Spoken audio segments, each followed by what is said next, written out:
नमस्कार साथियों, स्वागत है आप सभी का आप सबके यूट्यूब चैनल गॉड पर। साथियों, चर्चा करेंगे आज काशी पर। ऐसा कहा जाता है कि काशी जमीन पर नहीं है, वह शिव के त्रिशूल के ऊपर है। आज इसी के बारे में बात करेंगे, क्योंकि काशी एक यंत्र है, एक असाधारण यंत्र। मानव शरीर में जैसे नाभि का स्थान है, वैसे ही पृथ्वी पर वाराणसी का स्थान है। शिव ने साक्षात धारण कर रखा है इसे। शरीर के प्रत्येक अंग का संबंध नाभि से जुड़ा है और पृथ्वी के समस्त स्थान का संबंध भी वाराणसी से जुड़ा है। धरती पर यह एकमात्र ऐसा यंत्र है। काशी की रचना सौरमंडल की तरह की गई है। इस यंत्र का निर्माण एक ऐसे विशाल और भव्य मानव शरीर को बनाने के लिए किया गया, जिसमें भौतिकता को अपने साथ लेकर चलने की मजबूरी ना हो और जो सारी आध्यात्मिक प्रक्रिया को अपने आप में समा सकता है। इसमें एक खास तरीके से मंथन हो रहा है। यह घड़ा यानी मानव शरीर इसी मंथन से निकल कर आया है, इसलिए मानव शरीर सौरमंडल से जुड़ा हुआ है और ऐसा ही मंथन इस मानव शरीर में भी चल रहा है। सूर्य और पृथ्वी के बीच की दूरी सूर्य के व्यास से 108 गुनी है।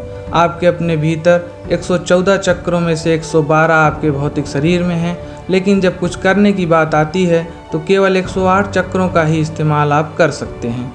अगर आप इन 108 चक्रों को विकसित कर लेंगे तो बाकी के 4 चक्र अपने आप ही विकसित हो जाएंगे।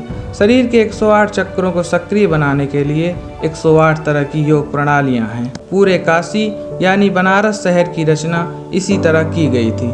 यह 5 तत्वों से बना है और आमतौर पर ऐसा माना जाता है कि शिव के योगी और भूतेश्वर होने से उनका विशेष अंक 5 है, इसीलिए इस स्थान की परिधि 5 कोस है।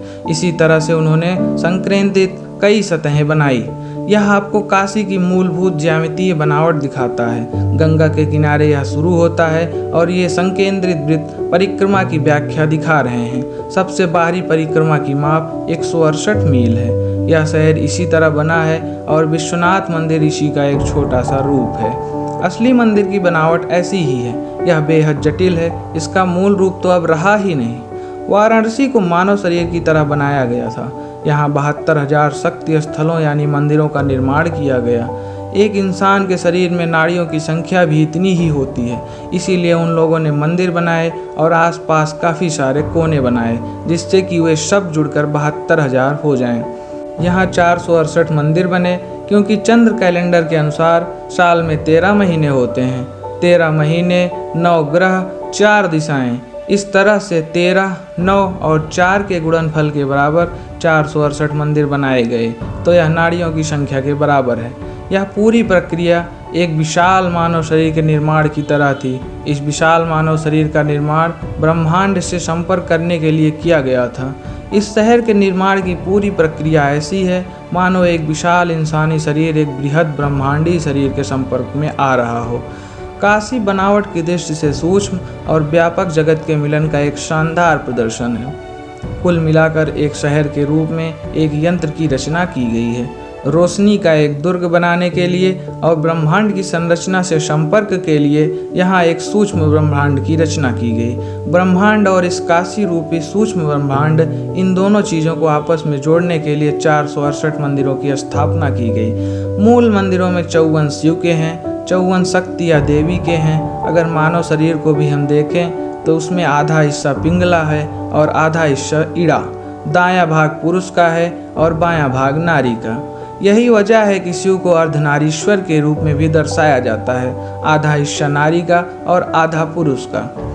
आपके स्थूल शरीर का 72% हिस्सा पानी है, 12% पृथ्वी है, 6% वायु और 4% अग्नि, बाकी का 6% आकाश है। सभी यौगिक प्रक्रियाओं का जन्म एक खास विज्ञान से हुआ है, जिसे भूत शुद्धि कहते हैं। इसका अर्थ है अपने भीतर मौजूद तत्वों को शुद्ध करना। अगर आप अपने मूल तत्वों पर कुछ अधिकार हासिल कर लें तो अचानक से आपके साथ अद्भुत चीज़ें घटित होने लगेंगी।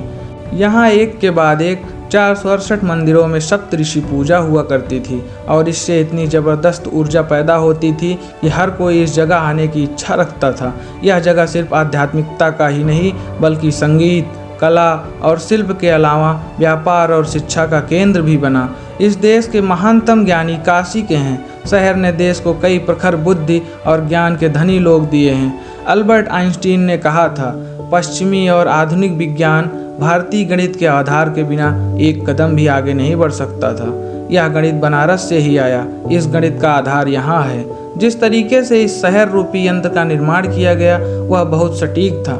ज्यामितीय बनावट और गणित की दृष्टि से यह अपने आप में इतना संपूर्ण है कि हर व्यक्ति इस शहर में आना चाहता था, क्योंकि यह शहर अपने अंदर अद्भुत ऊर्जा पैदा करता है। इसीलिए आज भी यह कहा जाता है कि काशी जमीन पर नहीं है, वह शिव के त्रिशूल के ऊपर है।